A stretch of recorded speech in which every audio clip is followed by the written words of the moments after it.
자, 이번 시간에는 지옥에 대해서 살펴보도록 하겠습니다. 자, 누가복음 16장 19절에서 31절입니다. 누가복음 16장 19절에서 31절. 이 말씀은 예수님이 지옥에 대한 증언입니다. 예수님이 하신 지옥에 대한 아주 생생한 증언입니다. 이 말씀을 예수님이 비유로 하신 말씀이다, 이렇게 인식하는 사람들이 대단히 많은데, 비유로 하신 말씀이 아닙니다. 지옥에서 실제로 있었던 한 장면을 예수님이 이렇게 증언을 하시는 것입니다. 자, 지옥을 만드신 예수님, 그리고 지옥을 관리하시는 예수님이 증언하신 지옥에 대한 말씀으로서 살펴보고자 합니다. 자, 누가복음 16장 19절부터 31절에 대한 말씀은 부자와 거지 나사로에 대한 증언입니다. 자, 부자는 지옥에 있는 상황이고, 거지 나사로는 아브라함 품, 즉 낙원에 있는 상황에 대해서 예수님이 하신 말씀입니다. 자, 여기에 보면 등장인물의 이름이 거론되는데, 성경에서 구원받지 못한 사람의 이름은 거론하지 않는 특징이 있습니다. 아주 특별 케이스가 아니고서는 그렇습니다. 자, 부자의 삶은 이러했습니다. 부자는 이름이 거론되지 않고 있죠. 그냥 부자 이렇게만 말씀을 하고 있습니다. 자, 19절 봅니다. 한 부자가 있어. 자, 이름을 부르지 않습니다. 분명히 이름이 있을 건데 이름을 부르지 않습니다. 왜 이름을 부르지 않습니까? 생명책이 없으니까. 자, 여기서 부자라는 것은 모든 것을 다 가진 사람의 상징이죠. 모든 것을 다 가진 사람이에요. 모든 것을 다 가졌어요. 모든 것을 다 가졌습니다. 자, 한 부자가 있어. 자색옷과. 자, 자색옷이 뭡니까? 붉은 물을 들인 비단 옷이죠. 지금도 비단 옷을 입으면 굉장히 부자죠. 혹시 여러분들 일상복으로 비단을 입고 계신가요? 오늘날도 비단으로 만든 옷을 입으려면 꽤 비싸죠? 꽤 비쌉니다. 실크 엄청 비싸. 아, 그래요? 나이론하고 다른 거죠? 실크가, 그죠? 자, 자색옷과 부와 명예와 권력의 상징입니다. 자색옷은. 저쪽 교황청에 가면은 다 이 자색옷을 입고 있습니다. 자색옷을 입고 있어요. 자, 고운 베옷을 입고. 자, 베옷은 거칠죠? 그런데 여기는 곱다라고 되어 있어요. 곱다. 굉장히 부드럽고 거칠거칠하고 껄끄러운 면은 없는 거죠. 그죠? 고운 베옷을 입고 날마다 호화롭게 즐기더라. 자, 날마다 호화롭게 즐기더라. 이 정도로 살려면은 오늘날 재벌 수준은 돼야 되겠죠. 그죠? 재벌들도 오늘날 이렇게 살지는 않죠. 자, 날마다 호화롭게 즐기더라. 이건 뭐예요? 매일 파티했다는 얘기예요. 매일 파티했다는 얘기예요. 매일 파티를. 수억 원짜리 파티를 했다는 얘기예요. 매일.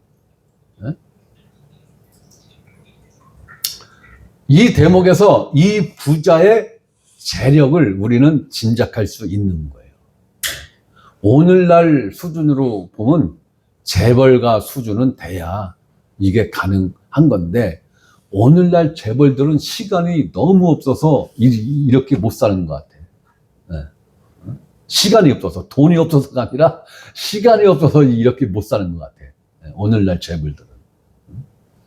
자, 이 부자는 오늘날 우리들이 갖고 싶어 하는 모든 것을 다 가진 존재예요. 그죠?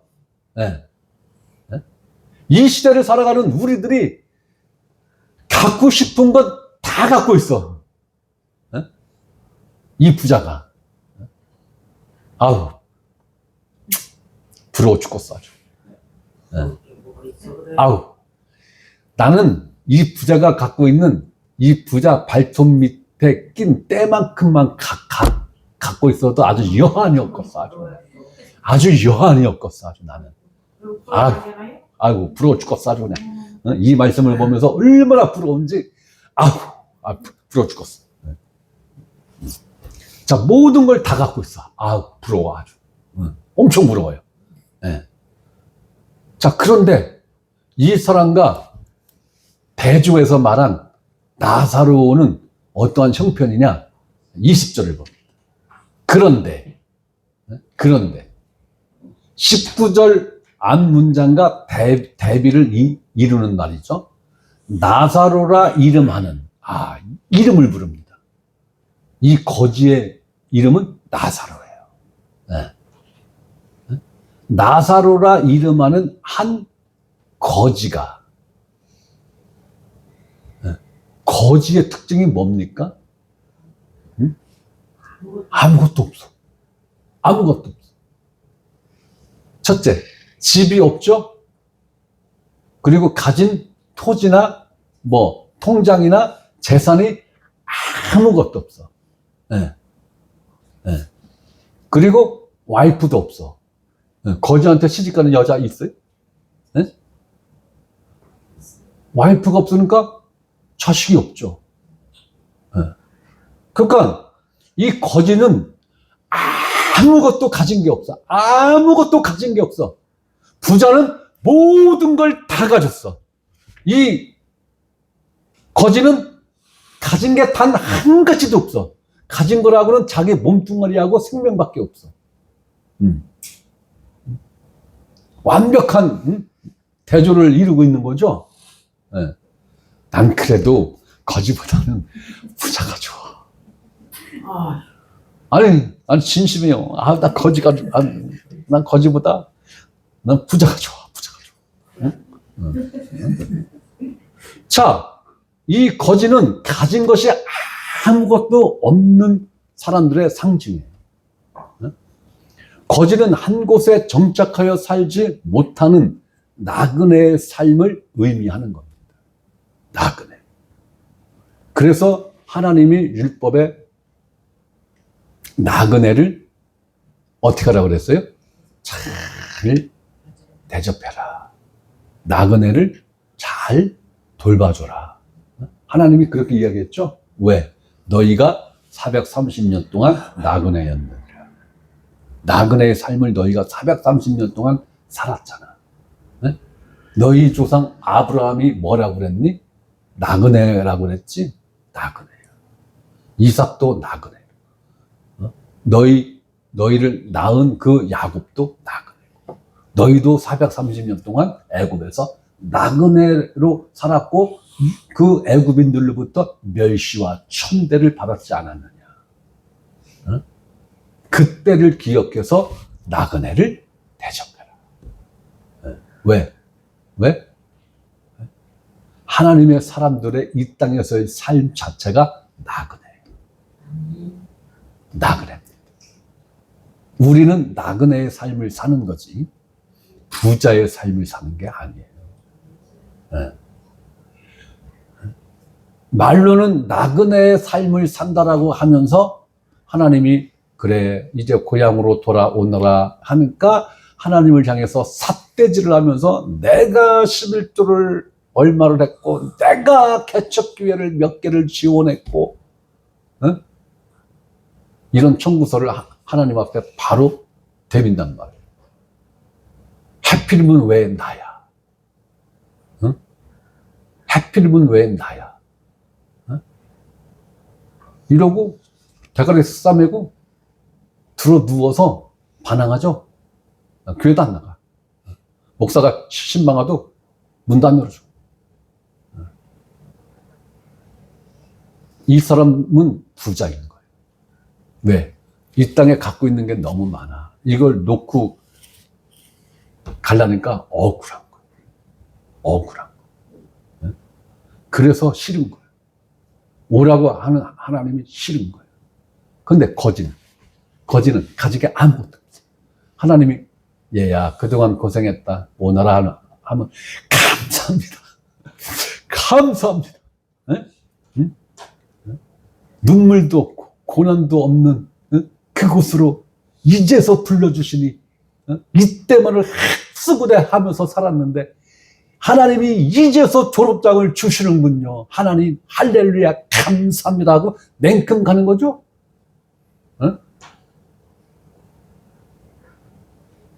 여러분들이 이 땅에 대해서 미련이 요만큼이라도 있으면 나그네 아니에요.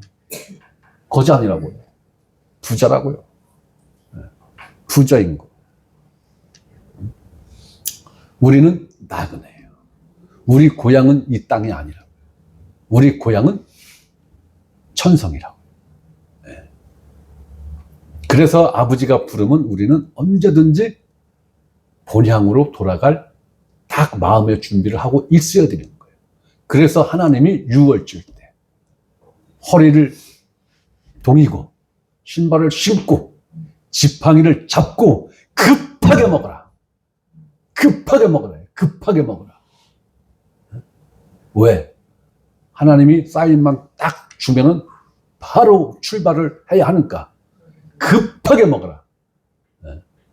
이제 나그네의 그 여정을 여기서 애굽에서 벗어나는 그 신호가 딱 떨어진과 동시에 어떤 미련도 없이 아쉬움도 없이 곧장 출발할 수 있게끔 우리가요 거듭난 그리스도인들의 삶의 자세는 그 자세여야 되는 거예요.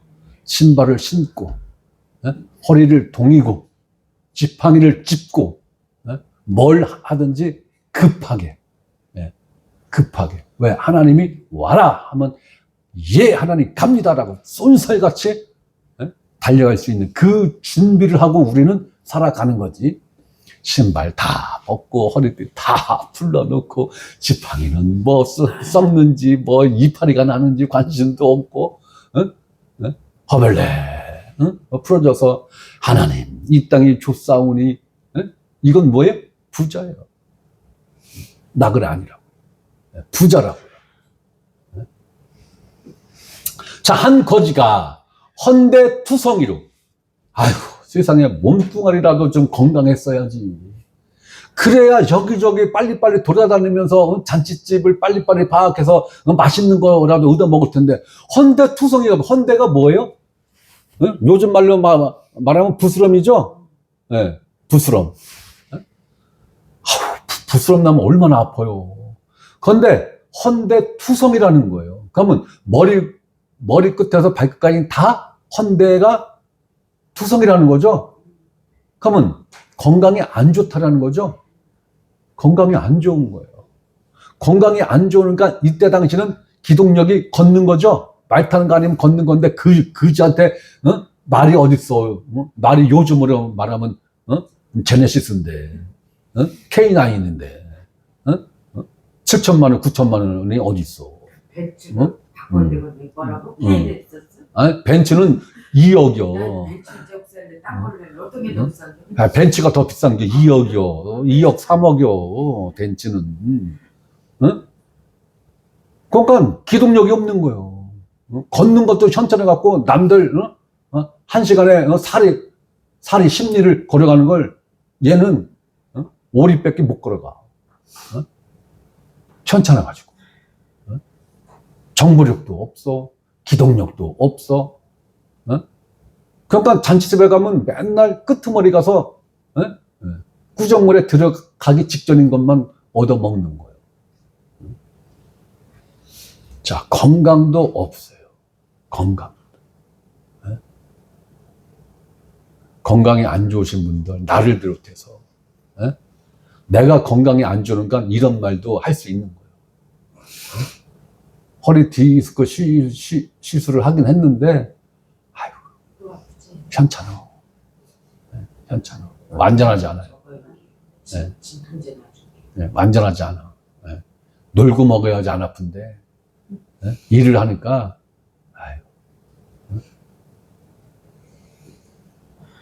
아유, 행복하지 않아. 건강만 생각하면 행복도가 뚝뚝 떨어져. 예?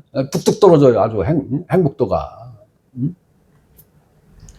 그러니까 이 거지는 헌데투성이야. 발끝에서 머리끝까지 성한 데가 없어. 이 거지 건강 상태에 비하면 나는 아주 양호한겨. 가고요. 응. 건강으로만 보면 나는 양호한겨, 그래도. 예?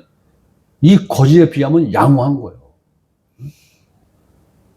건강도 없어요. 건강하지 못하신 분들 너무 힘들어하지 마세요. 나를 비롯해서. 그의 대문 앞에 버려진 채. 여기서는 그의 누구예요? 부자. 부자 대문 앞에 버려진 채 있다라는 거예요. 버려졌다라는 거예요. 버려졌다. 아무도 관심을 안 갖는다는 거예요. 그러니까 이 사람 가족이 됐던 주변 사람들이 됐던 네가 네 생명을 부지를 하려면은 부자 대문 앞에 있는 것밖에는 없어. 다른 데 가면은 넌 굶어 죽어. 그러니까 거기다 갖다가 그냥 버려놓은 거야. 이게 뭐예요? 이 땅에서 육신의 생명을 유지하기 위해서는 세상 원리와 세상 순리를 쫓아가야 되는 거죠. 그래서 여러분들이 사회생활을 하는데 지혜롭게 하셔야 돼요. 뱀같이 지혜롭고 비둘기같이 순결하게 살아야 되는 거예요. 안 그러면 세상에 확 휩쓸려 떠내려가는 거예요. 뱀의 지혜만 갖고 있으면 세상 물결에 확 쓸려 내려가는 거예요. 거기에 쓸려 내려가지 않기 위해서는 반드시 비둘기 같은 순결함이 있어야 돼요. 그러니까 비둘기 같은 순결함만 있고 뱀 같은 지혜가 없어. 그러면 못 먹고 살아. 못 먹고 살아. 큰 틀로 보면 하나님이 다 먹여 살려고 다 하는 거지만 우리 실제적인 삶의 현장에서는 그렇다라는 거예요. 이 두 가지를 그래서 다 가져야 된다. 자, 부자는 세상을 상징하며 부자의 대문 앞에 버려졌다는 것은 세상에게 버려졌다라는 거예요. 세상에. 자, 갈라디아서 6장 14절에 앞에 부분 생략하고 중간서부터 보면 그리스도로 말미암아 세상이 나를 대하여 십자가에 못 박히고 내가 또한 세상에 대하여 그러하노라. 거듭난 그리스도인들의 삶의 자세는 세상이 나에 대해서 죽었어. 그리고 나 역시 세상에 대해서 죽었어. 이 마음을 늘 견지하면서 우리는 살아가는 존재예요. 이게 없으면은 세상에 그냥 휩쓸려 가는 거예요. 돈만 보고 쫓아가? 그러면 세상 문화 순리대로 살아야지. 명예를 쫓아? 그러면 세상의 순리대로 살아야지. 그러니까 돈도 적당히, 명예도 적당히. 적당히가 굉장히 중요하죠. 적당히는 인내와 절제가 없으면 불가능한 거예요. 이 인내와 절제가 다 성령의 열매죠.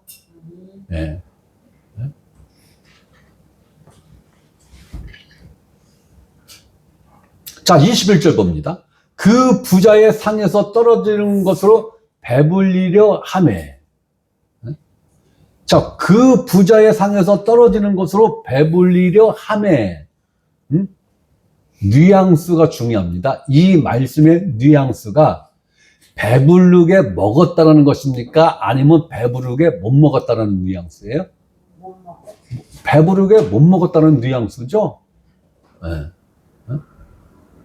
바로 구원받은 성도들은 세상에서 얻은 것으로는 배고픔을 채울 수가 없다라는 거예요. 세상에 대해서는 늘 갈급하고 부족하고 배고프고 채울 수가 없는 거예요. 세상에 대해서 난 배불러. 이러면은 뭐예요? 부자예요. 부자인 거예요. 여러분은 헛배의 의미를 아시죠? 뭔가를 먹긴 먹었는데 왠지 모르게 허한 상태. 분명히 저녁을 먹긴 먹었어. 그런데 허해.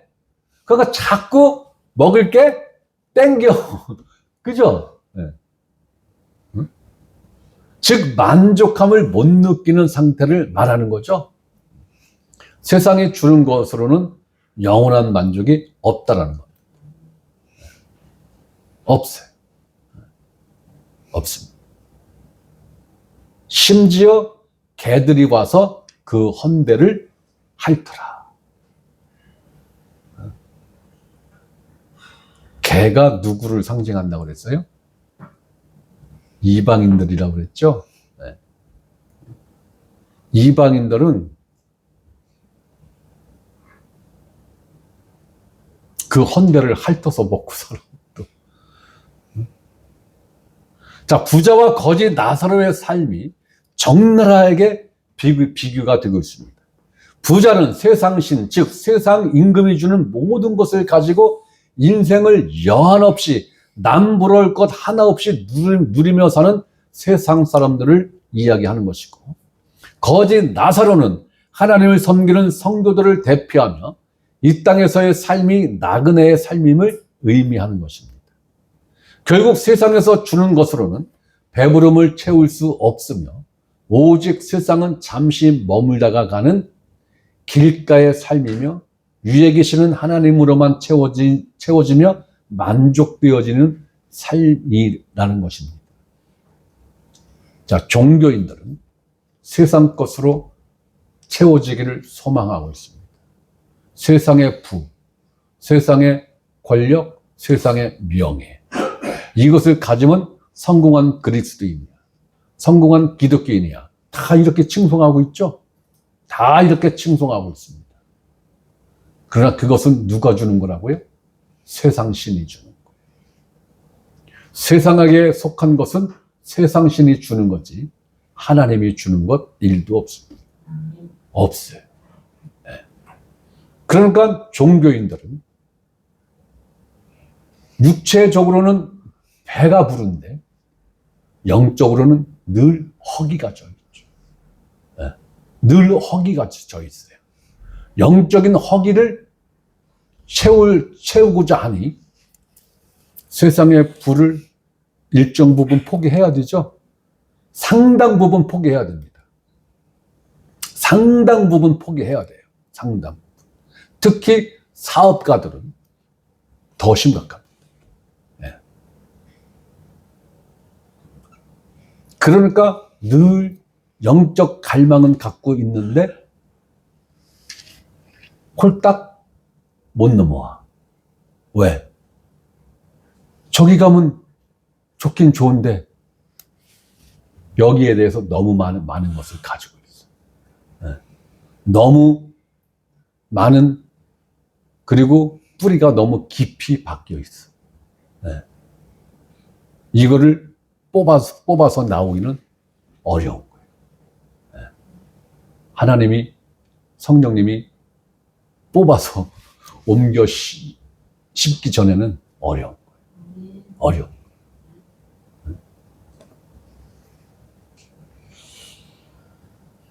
그래서 오리지널 복음을 종교인들에게 전해주면은 다 이 복음을 받을 것 같죠? 네, 안 받습니다. 대다수가 안 받습니다. 네. 제가 볼 때는 99%는 안 받습니다. 네. 우리는 그 1%의 사람을 기다리는 거예요. 네. 하나님께서 이끌어 주는 그 은혜를 우리는 기다리는 겁니다. 자, 이렇게 살다가 결국 두 사람이 어떻게 됐습니까? 죽었어요. 네. 부자도 결국은 죽었어요. 나사로도 결국은 죽었어요. 자, 22절 봅니다. 이에 그 거지가 죽었습니다. 그런데 이 거지가 죽은 다음에 대우가 달라져요. 천사들에게 받들려. 우리가 죽으면 천사들이 나를 받들어서 하나님께 가는구나. 네. 이걸 알 수가 있는 거죠. 네. 자, 천사들에게 받들려. 구원받은 자가 죽으면 천사들에게 받들려지는 존재임을 알 수가 있습니다. 존귀한 자의 대접을 받는 겁니다. 그죠? 그리고 아브라함의 품에 들어가고, 아브라함의 품에 들어갔다는 얘기예요. 이 얘기는 뭐예요? 낙원, 아브라함의 품은 낙원을 말하는 겁니다. 낙원. 네. 오늘날은 낙원이 있습니까? 없습니까? 없습니다. 오늘날은 천국이에요. 하나님 왕국입니다. 이때 당시는 아직 예수님이 죄의 문제를 해결 안 하셨기 때문에 낙원이 있었던 거예요. 네. 아브라함의 품에 들어가고는 낙원을 말하는 것입니다. 유대인들은 아브라함을 아버지라 부르지요. 바로 아버지는 하나님을 의미하는 것입니다. 이로써 거진 나사로는 구원받았음이 틀림없는 겁니다. 거진 나사로는 구원받은 사람입니다. 육적으로 볼 때는 가장 빈약한 상태입니다. 심지어 건강 상태도 양호하지 않아요. 건강으로 봐도 가장 처참한 상황에 있었던 거예요. 그런데 이 존재가 세상에서 구더기같이 지렁이같이 짓밟힘을 받은 이 존재가 누구의 자식이었어요? 하나님 자식이었던 거예요. 하나님 자식이었던 거예요. 결코 이 거지는 거지 신세를 면하고자 하지 않았습니다. 자, 부자도 죽어 장사되네. 자, 부자도 예외 없이 죽었습니다. 모든 것을 다 가진 이 부자도 역시 죽었어요. 자, 11에서 9장 27절에 한 번 죽는 것은 사람에게 정해진 것이요. 그 후에는 심판이 있으리. 자, 이 말씀대로 거짓 나사로도 죽었고,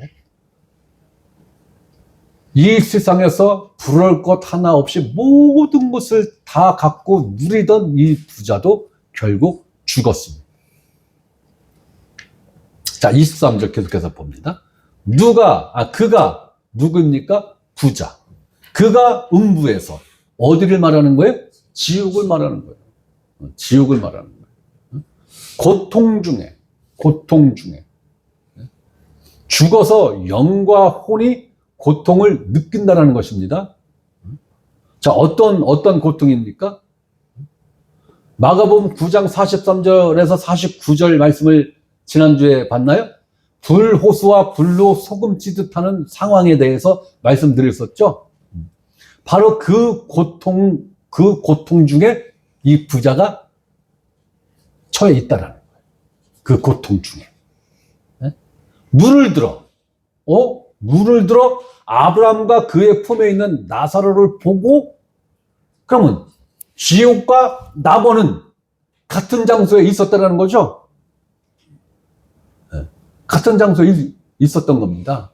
어디? 땅 속에. 이걸 설명하려면 한참 걸리는데 언젠가 설명 드릴 거예요. 예수님이 낙원을 어디로 옮겼어요? 천국으로 옮겼죠. 예. 그래서 지금은 하늘에 있는 겁니다. 예. 이때 당시에는 땅속에 있었어요. 낙원도. 그래서 지옥과 낙원을 서로 볼 수 있는 거리야. 심지어는 소리치면 소리도 들을 수 있는 거리야. 그런데 이 둘 사이에는 어마어마한 구렁이 있어서 지옥에서 낙원으로 못 가고 낙원에서 지옥으로 못 간다고 그렇게 돼 있어요. 자, 고통 중에 눈을 들어 아브라함과 그의 품에 있는 나사로를 보고 24절 불러 이르되 말을 한 거예요. 서로 보고 대화를 했다는 얘기예요.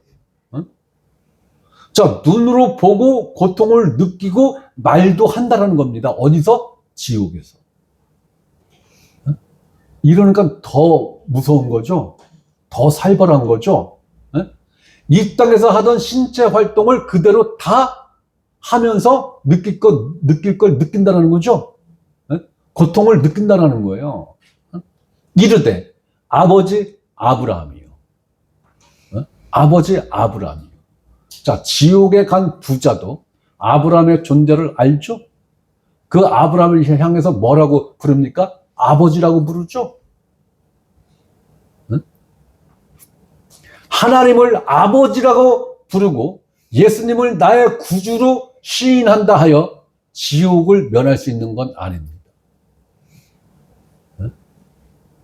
착각하시면 안 돼요.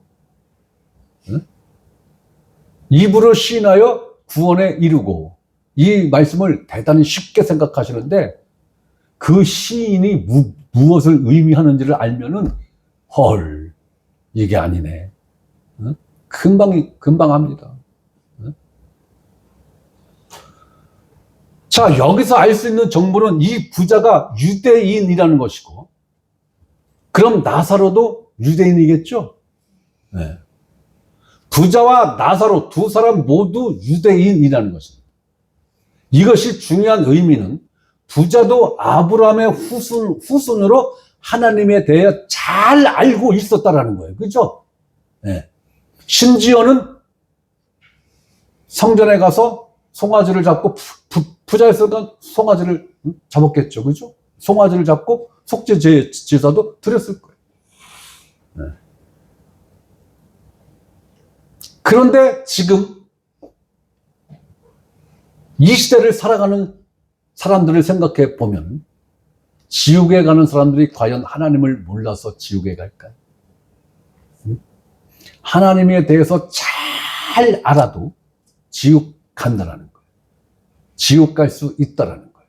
이 부자가 하나님에 대해서 잘 몰랐을까요? 유대인이에요. 부자예요. 부자면 누구하고 친하게 지냈을까요?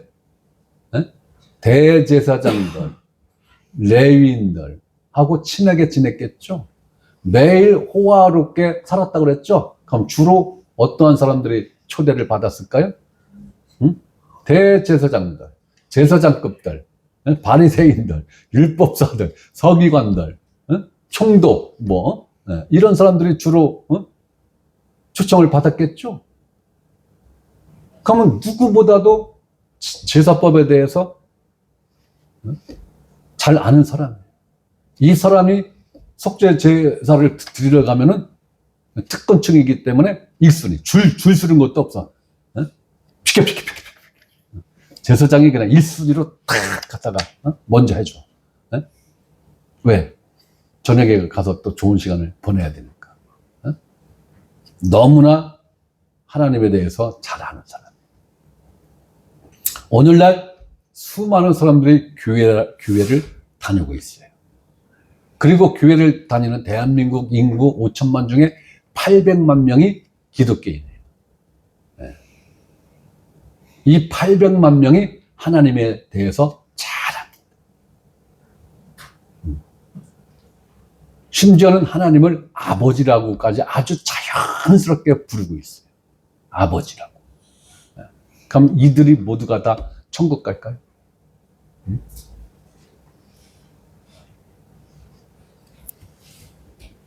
교회를 열심히 다닌다. 하나님에 대해서 잘 안다. 하나님을 아버지라 부른다. 그리고 나는 직분이 있어. 이런 것으로 구원받는 보증수표가 아닙니다. 착각하시면 안 돼요. 잘 알매도 불구하고 이 부자는 지옥 갔어요. 지옥 갔습니다. 자, 나를 긍휼히 여기사. 나를 긍휼히 여기사.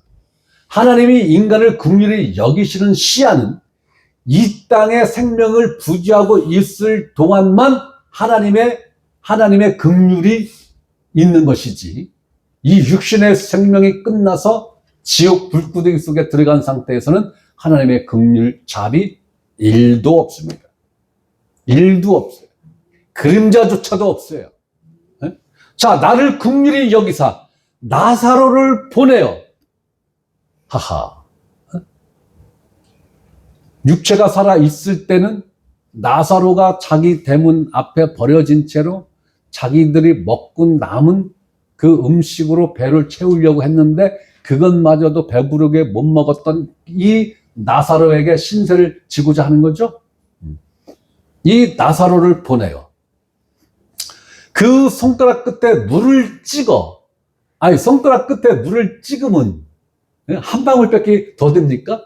물을 찍어서 가는 동안 그 한 방울이 마저 또 떨어져. 그리고 나사로가 물을 찍어서 지옥 가까이 가니까 여기는 뜨거워. 더워. 뜨거워. 그래서 이 부자가 입속에 갈라가니까 다 말라 비틀어졌어. 아무것도 없어. 아무것도 없어.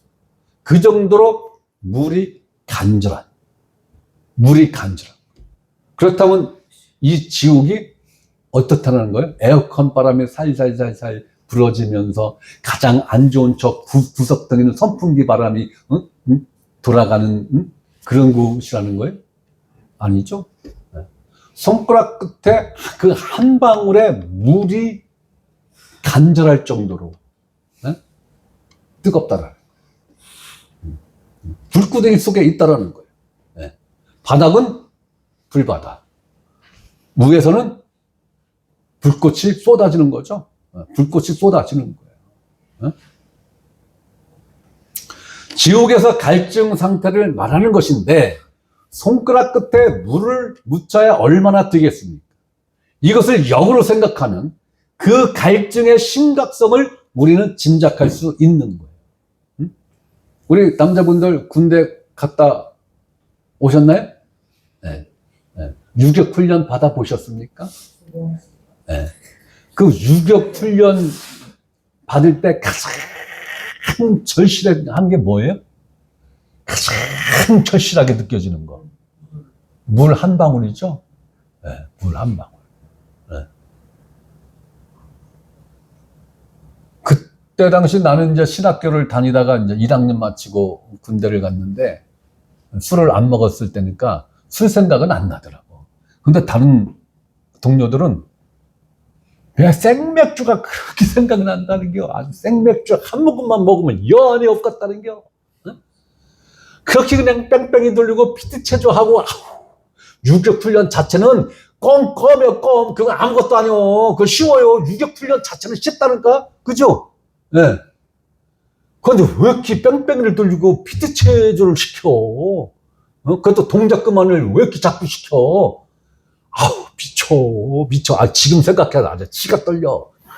그러면, 자, 10분 휴식 하면 어디로 싹 뛰어가요? 네?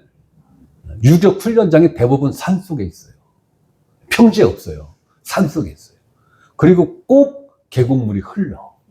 또랑물이 흘러. 난 거기로 그냥, 수백 명이 한꺼번에 그냥 뛰어가서 그냥 대가리를 꽉 쳐박고 그냥 꾹꾹 먹는겨. 환경 생각해? 아이고, 참. 그 위에서 어떤 놈이 오줌 넣는지 생각해? 아이고, 그런 게 어딨어. 물이 있는 것만으로도 감사가 넘쳐. 아주 그냥. 네. 그거는 이 지옥 상황에 비추어 보면 유도 아니요. 네. 근처도 못 가는 고통이요. 이 부자의 애절하고 간절함이 그것보다도 몇십 배, 몇백 배 더 큰 거예요. 이러니, 여러분들 지옥 가시겠습니까? 아니, 지옥 가신다면 제가 추천장은 써드릴 용의는 있어요.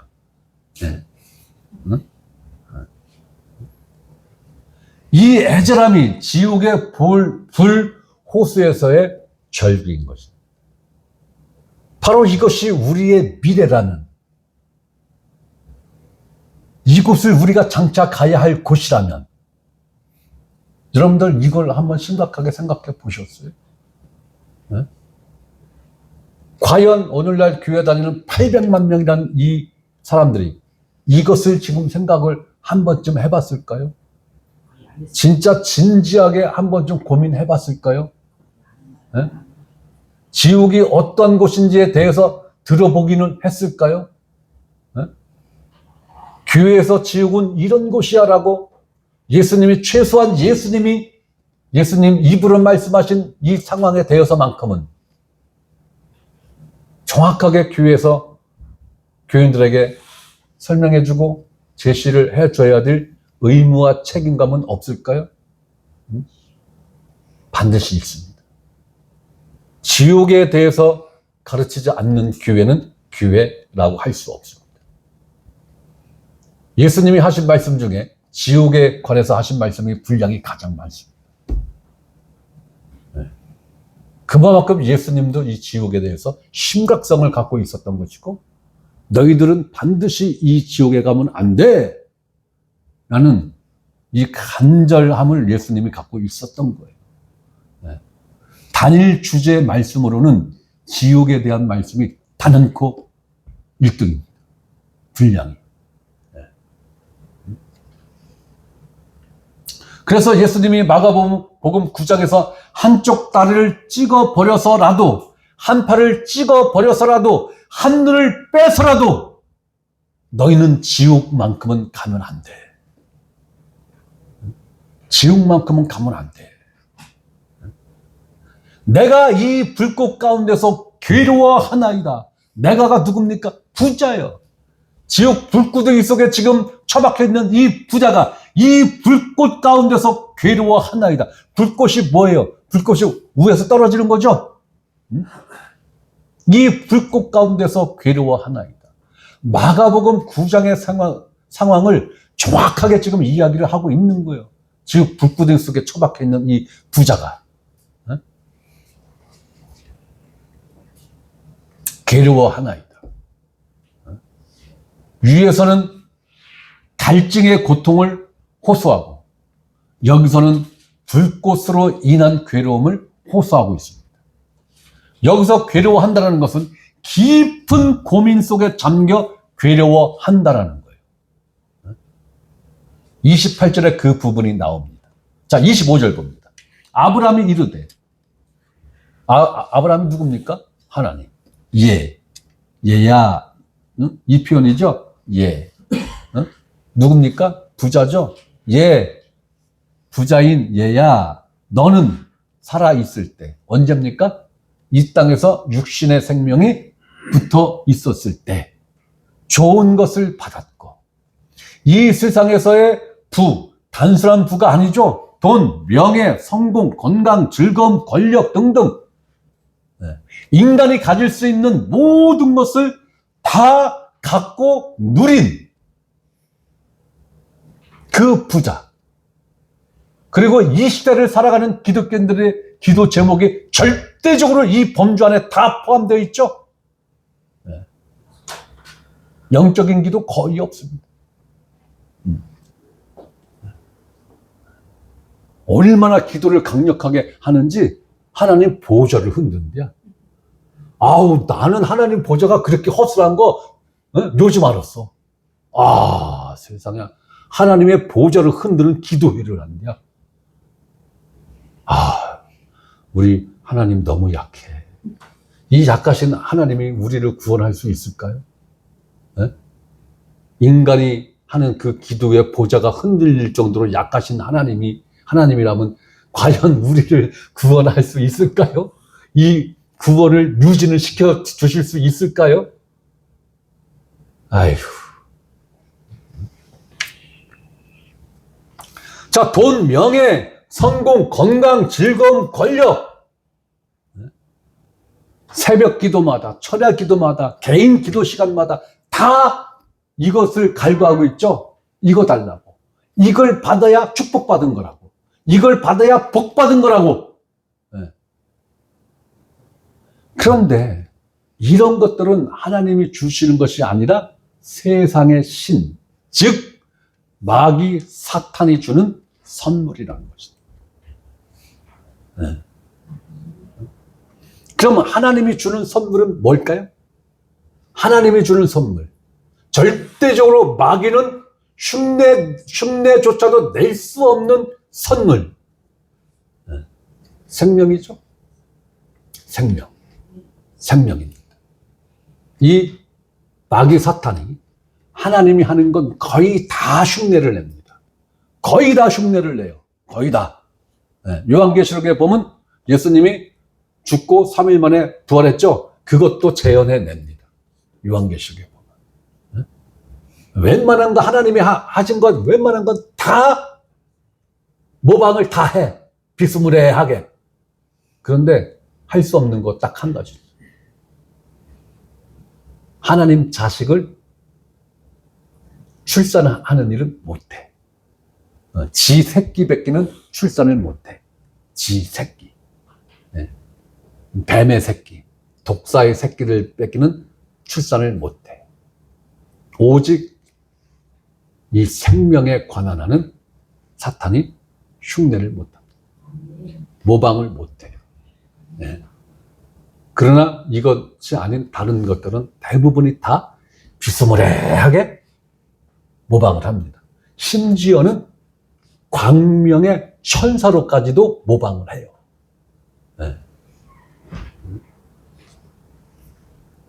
자, 좋은 것을 받았고 나사로는 고난을 받았으니. 나사로는 고난을 받았어요. 어떠한 고난을 받았어요? 첫째, 집도 절도 없어. 절은 빼고 집이 없어. 토지가 없어. 경제력 자체가 없어. 경제력 자체가 없어. 그러다 보니까 마누라도 없어. 마누라가 없으니까 자식도 없어. 거기다가 건강도 개판이야. 아주 최악이야. 건강도 최악이야. 이게 뭐라고요?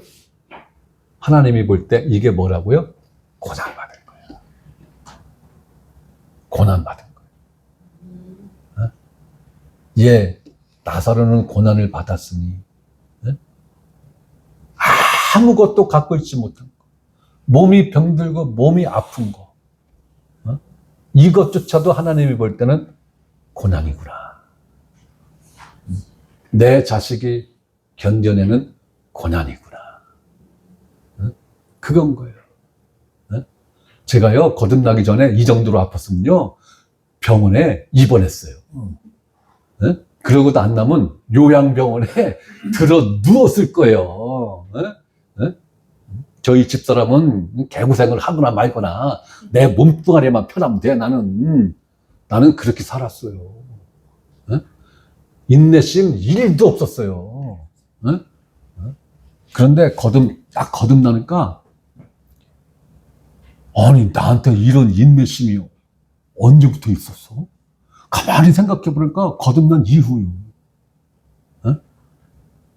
제가 요즘 어떠한 생각으로 사는 줄 아세요? 내가 감당할 수 있으니까 병 줬지. 그렇잖아요, 그죠?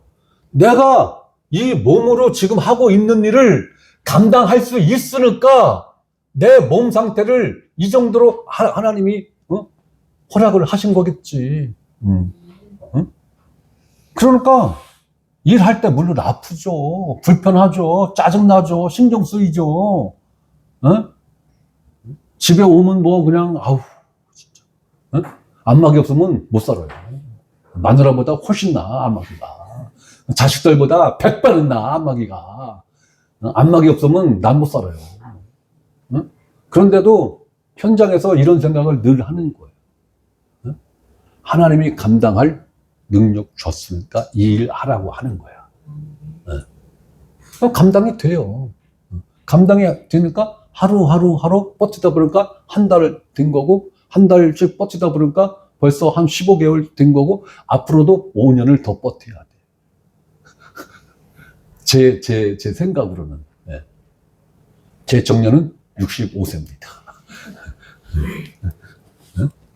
그거 정년해서 제가 뭐 한다고 말씀드렸었죠?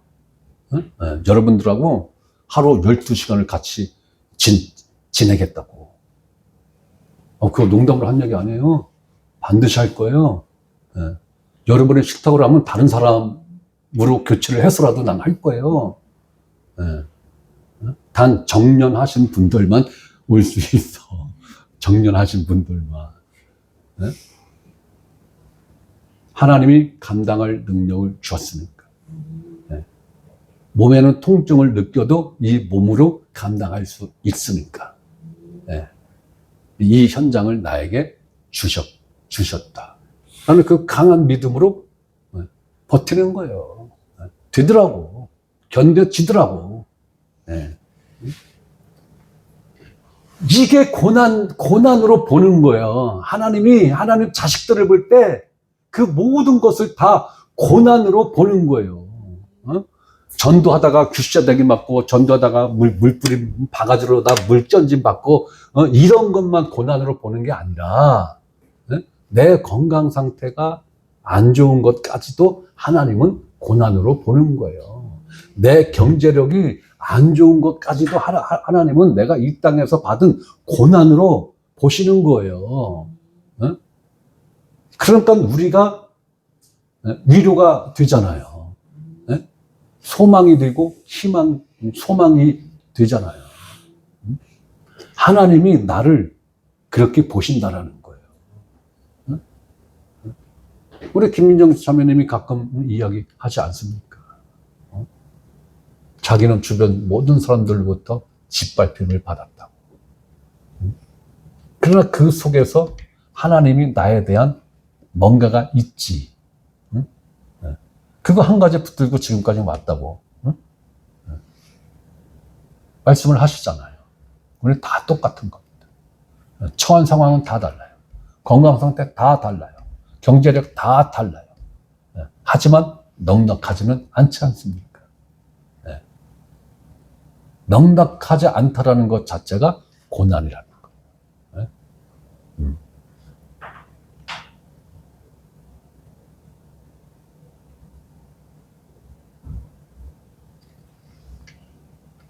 그래서 우리는 이 땅에서 우리의 삶은 오직 하나님만을 바라보고 하나님만을 의지하는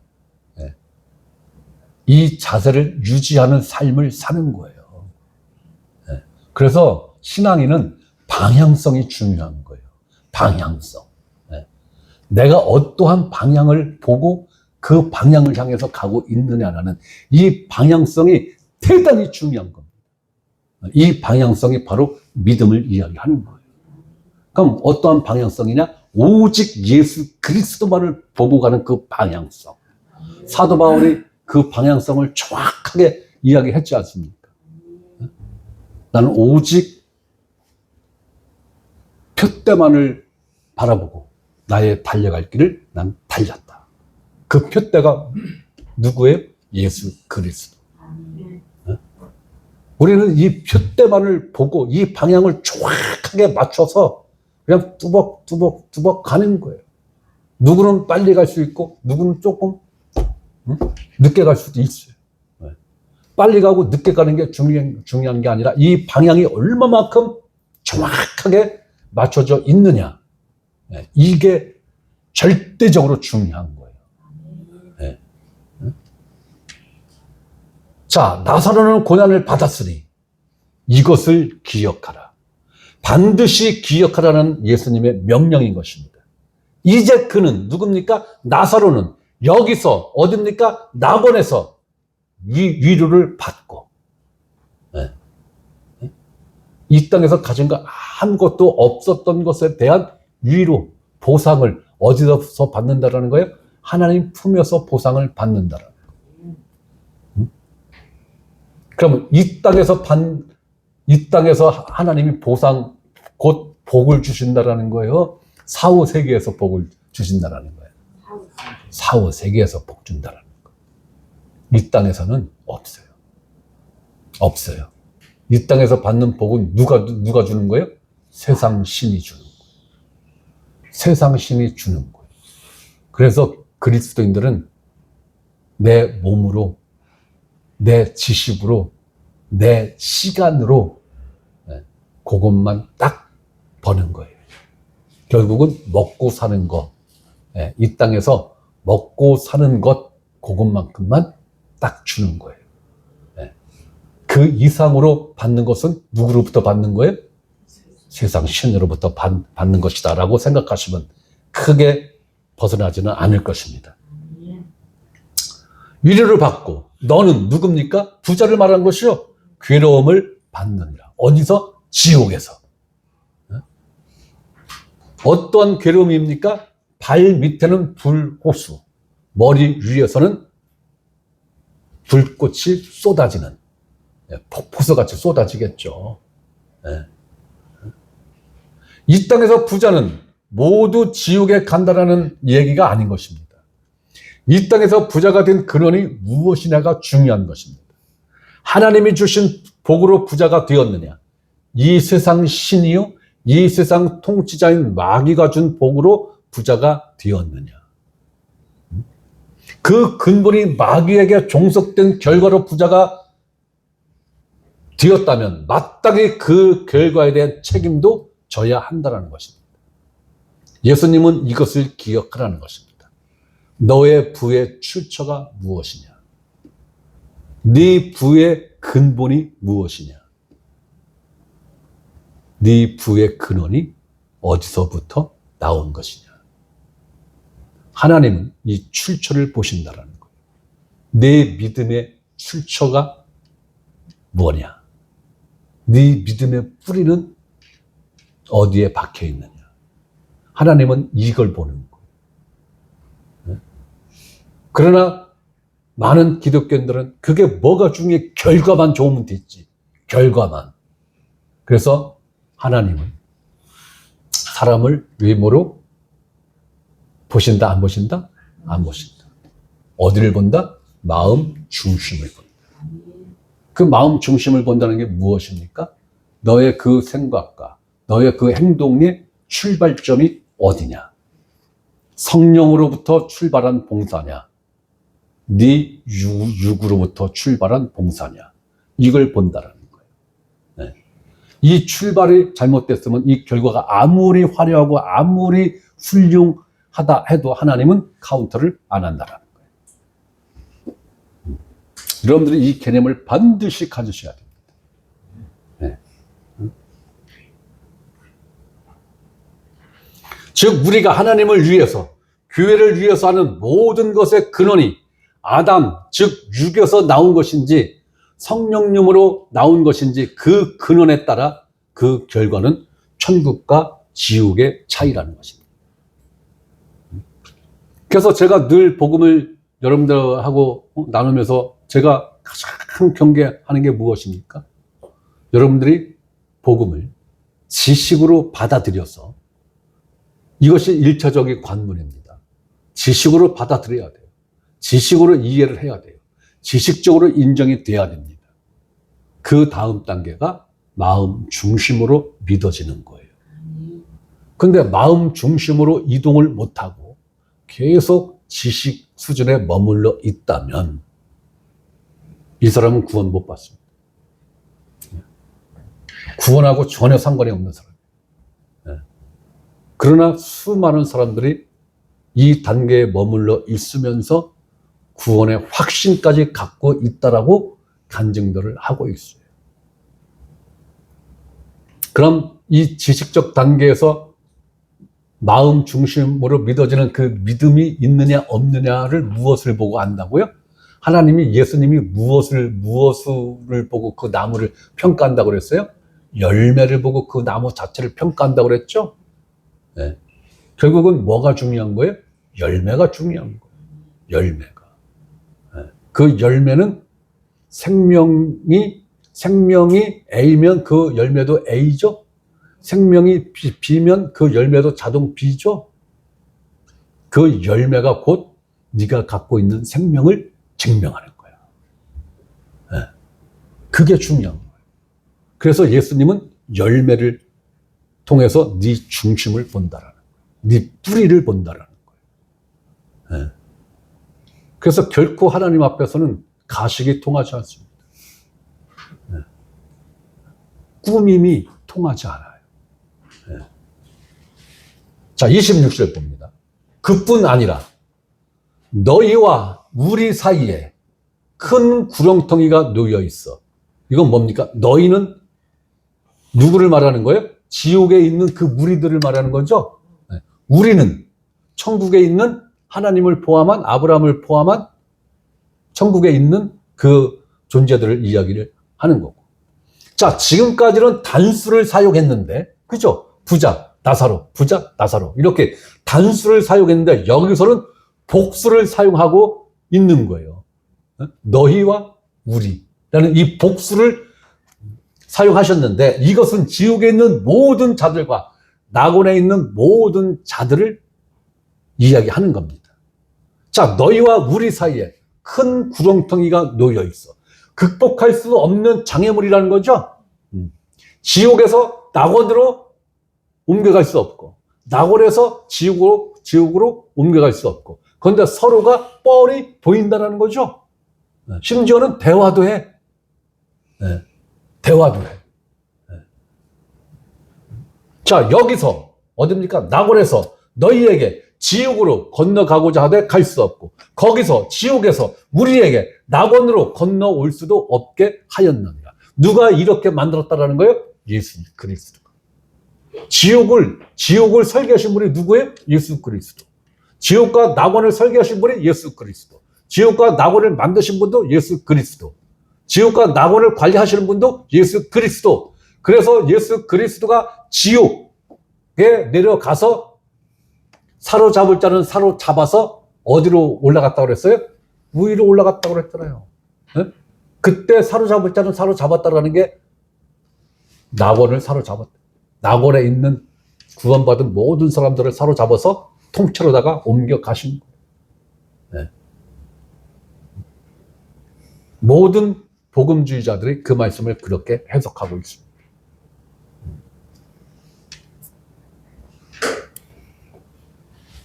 (27절) 이르되 그러면 아버지여 구하노니. 기도도 해요. 지옥에서. 지옥에서 기도도 하는 거예요. 그죠? 청혼하는 거잖아요. 그죠?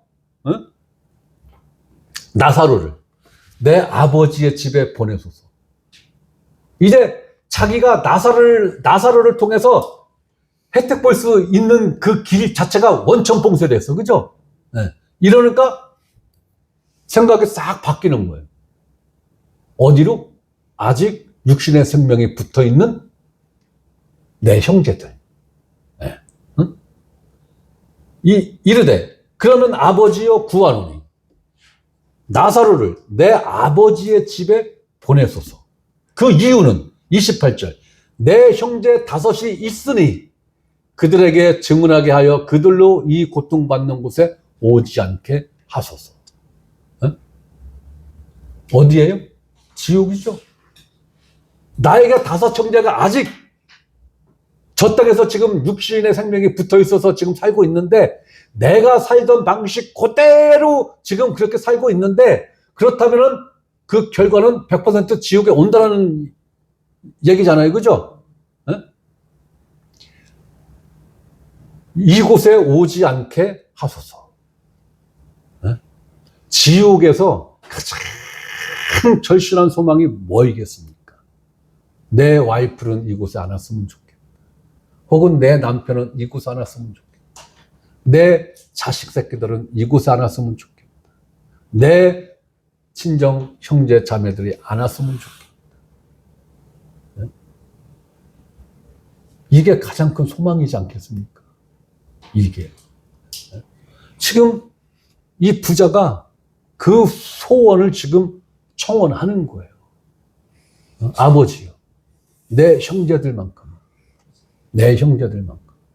이곳에 오면 안 됩니다. 그러니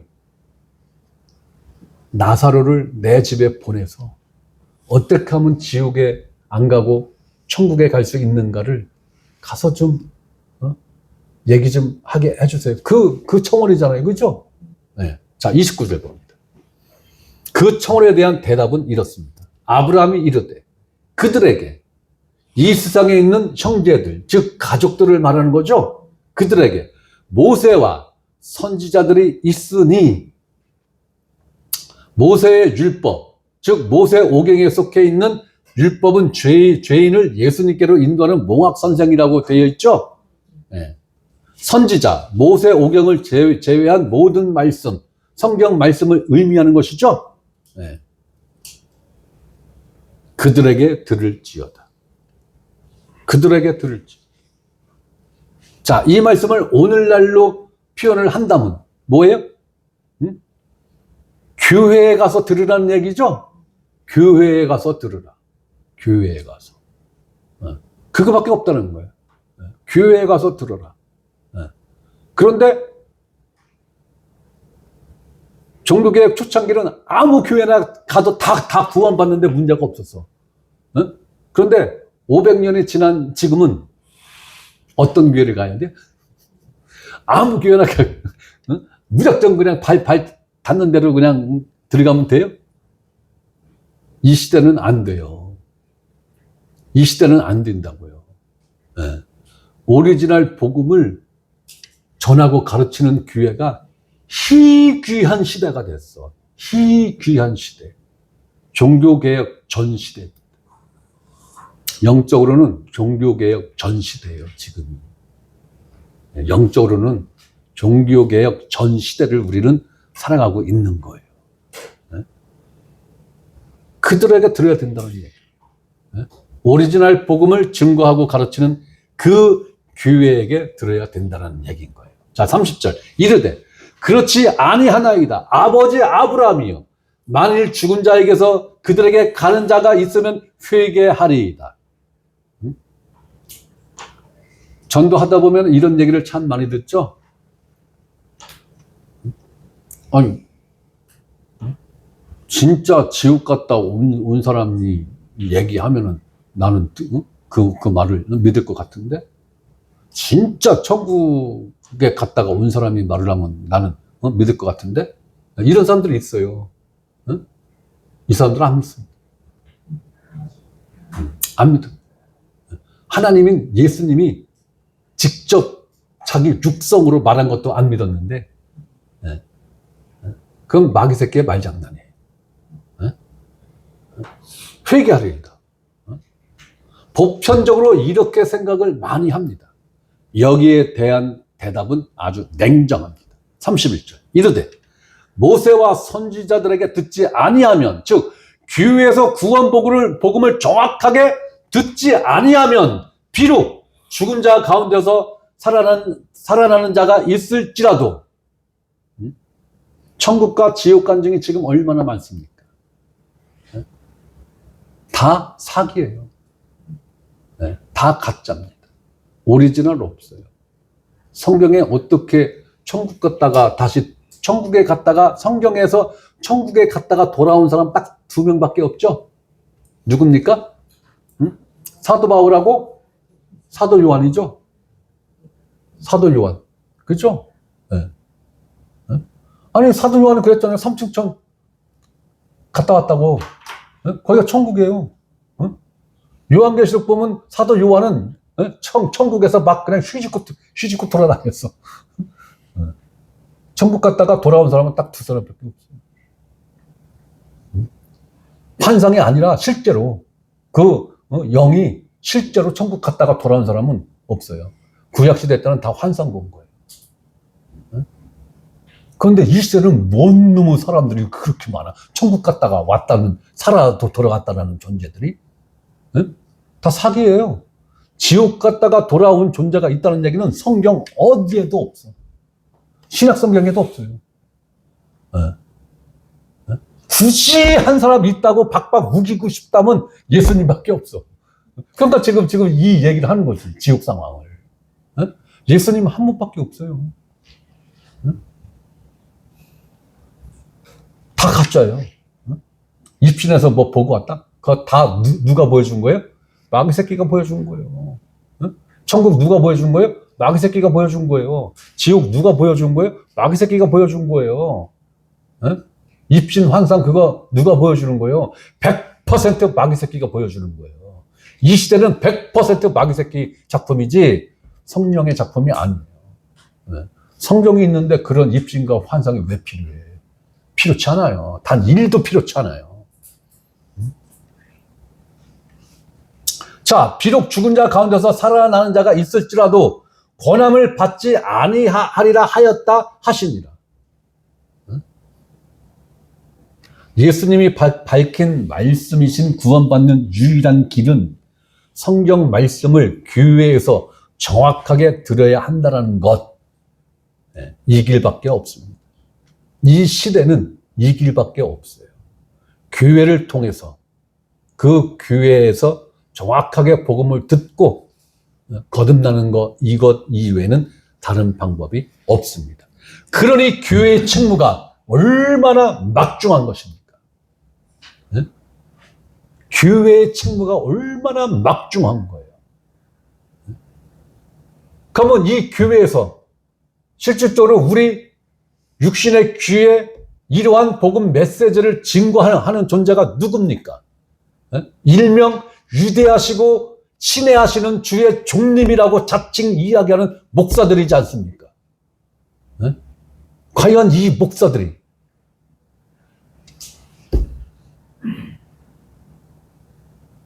이 복음을 오리지널로 전하고 있을까요? 네?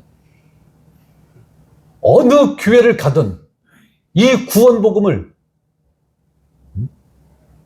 쉽게 접하고 들을 수 있는 이 상황이 되었어야 맞는 거예요. 네. 근데 오늘날은 그러한 교회를 찾기가 하늘의 별따기라고 그러죠? 네? 왜 그렇게 됐습니까? 왜? 대한민국의 교회가 대략 15만 개입니다. 15만 개. 편의점 숫자보다도 많을 겁니다. 목사 인원이 대략 60만 명입니다. 60만 명. 네? 이렇게 어마어마하게 많은 교회 안에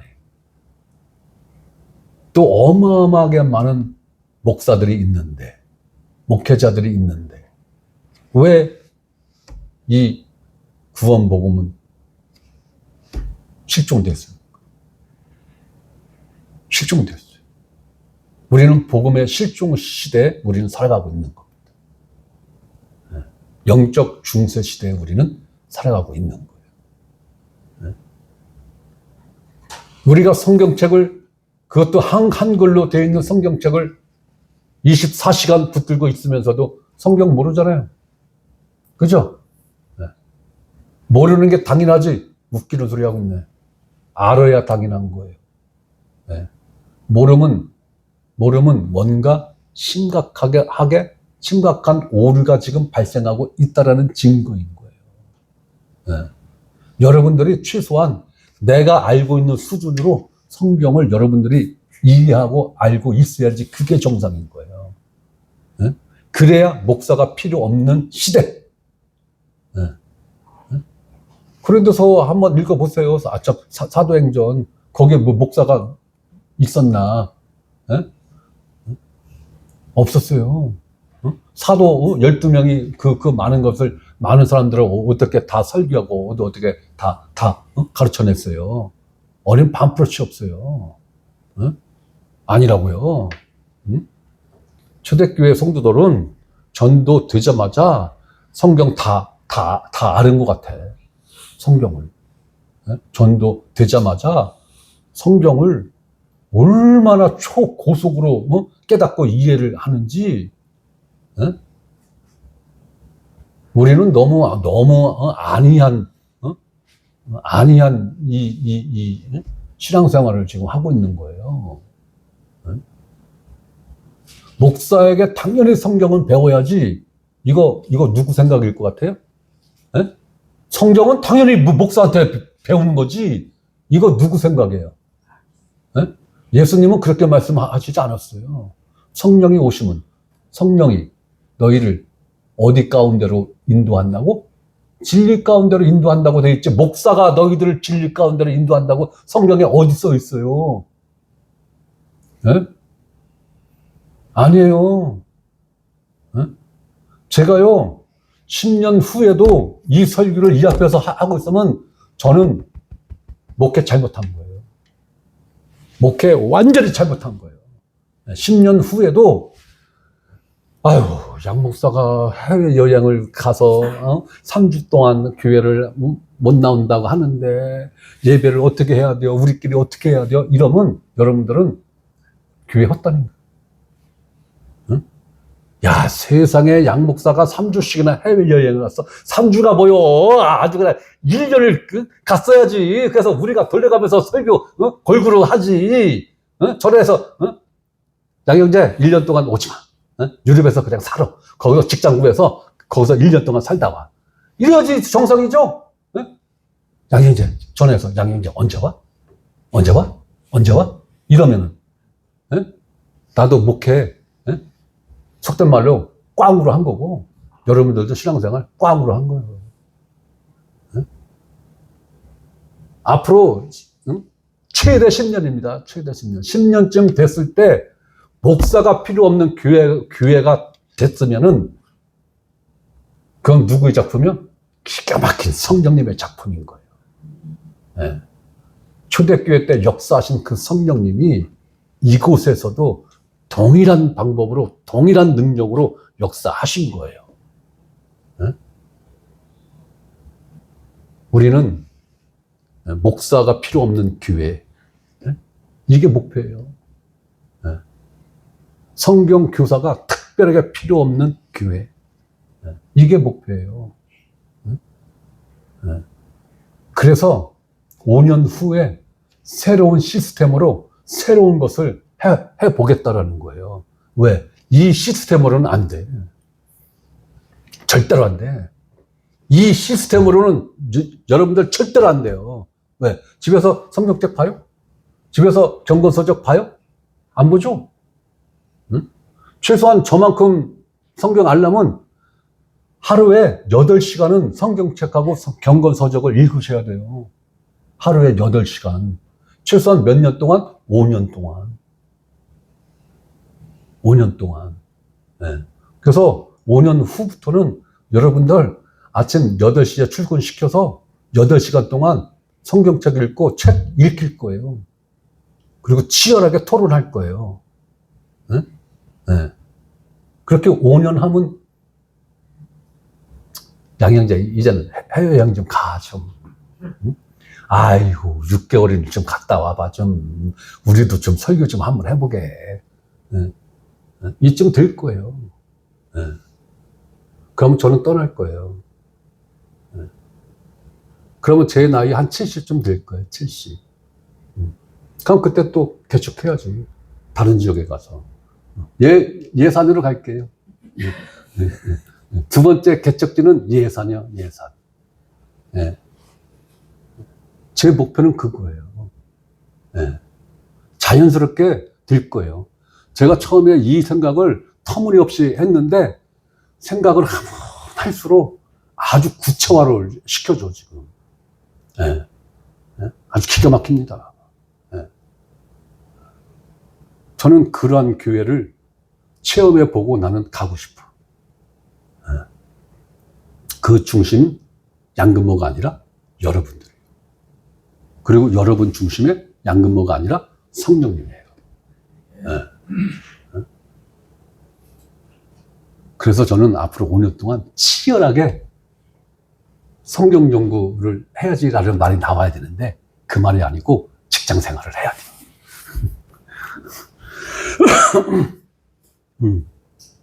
왜? 5년 후에 그걸 하려면 돈이 있어야지 뭘 하지. 그렇잖아요. 그죠?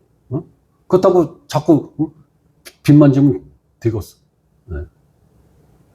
저는 그거 할 거예요. 여러분 모두를 들고, 굳이 난 싫어하면 다른 사람 들고 할게요. 제가 꿈꾸는 교회는 그거예요. 그리고 올해 하나님이 나에게 주신 비전이 있다면 그거예요. 그 모임. 그 교회가 아니라 그 모임을 나는 하고 싶은 거예요. 새로운 교회를 개척한다는 게 아니라 그러한 형태의 모임을 나는 하고 싶은 거예요.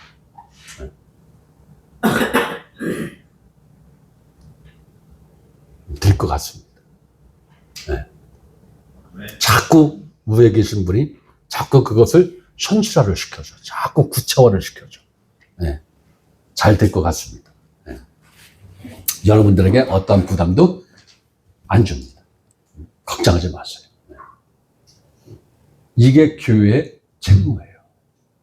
오직 교회는 숫자를 자랑하고, 야, 우리 교회 오늘 이번 달에 12명 전도대 왔어.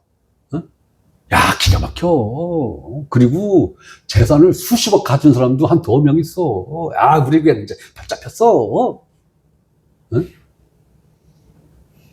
이거는 지옥의 문이 활짝 열렸다라는 신호탄이에요. 그걸 자랑하는 게 아니에요. 우리 교회는 가급적 최대한 오리지널 복음만을 전해. 성경에 기록되어 있는 이 복음만을 증거해. 이 생명교회의 유일한 자랑거리는 저는 그거예요. 아, 우리 목사가 얼마나 신실한지 몰라. 우리 목사는 얼마나 저기 한지도 몰라. 밥도 잘 처먹고 아주 좋아. 이런 거 꽝이요. 얼마나 인자한지 몰라. 얼마나 착한지 몰라. 이건 꽝이요. 제 성질이 지랄 같고 미친 개 같아도 제 입술을 통해서 오리지널 복음이 나온다면 그 오리지널 복음을 여러분들은 자랑하시면 되는 거예요. 교회 자랑할 거 없어요. 목사가 자랑거리는 교회는 이미 타락한 거예요. 그건 교회 아니에요. 의미 없어요. 오직 복음만을 추구하고 오직 복음만을 자랑하는 교회가 제대로 세워지는 교회고 제대로 가고 있는 교회인 것입니다. 지옥은 이런 곳이에요. 여러분 지옥 가고 싶습니까? 지옥 가는 방법도 제가 전수해 줄 수 있어요. 원한다면. 그런데 여러분들은 거듭났기 때문에 어떤 경우에도 지옥은 간다 안 간다? 안 간다. 심지어는 거듭난 사람이 지금부터 창녀짓을 죽을 때까지 창녀짓을 하고 살아도 지옥 간다 안 간다? 안 간다. 제가 단서 붙였습니다. 거듭난 그리스도인이라면. 그러니까 거듭났다면 여러분들은 지옥 갈 이유 없어요. 단 1%도 없어요. 그러니까 안심하셔라. 그러나 아직 거듭나지 못하신 분들은 하나님이 주신 경고장이에요. 너희는 오른다리를 찍어내서라도 오른팔을 찍어내서라도 오른 눈을 뽑아내서라도 이곳만큼은 절대로 가지마. 이게 예수님의 심정이고 이 시대를 살아가는 우리들에게 예수님이 하시는 경고의 말씀인 거예요. 거듭나지 못하신 분들은 수단과 방법을 가리지 말고 반드시 거듭나셔야 됩니다. 여러분들이 원하신다면 그 방법에 대해서는 저희 교회에서 충분히 가르치고 있고 충분히 말씀을 증거하고 있어요. 걱정하지 마시오. 그 부분에 대해서는. 그러나 이미 거듭나신 분들은 안심하십시오. 여러분들은 이 지옥에 갈 일이 단 1도 있다 없다? 없다. 여기까지입니다.